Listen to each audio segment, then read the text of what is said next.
Ang dami kong trabahong pinasukan dito, and, nung una ang hirap, kasi you have to forget who you are and kung ano yung believe mo sa sarili mo.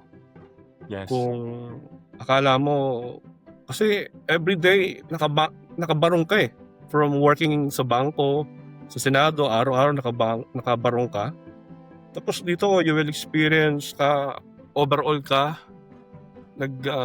na-experience ko yung mag-work sa agricultural equipment assembly line.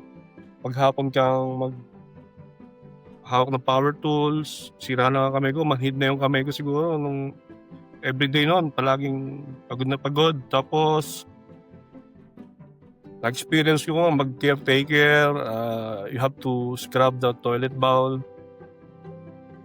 Pero ano naman ako, sa awa ng Diyos, nakapag-work ako dito sa bangko kahit na temporary position lang.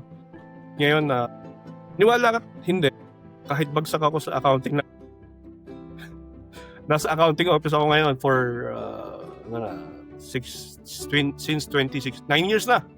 Pero nasa government ako, provincial position, Saskatchewan government since 2009. It's a long journey, pero may mga sweetness, may mga bitter.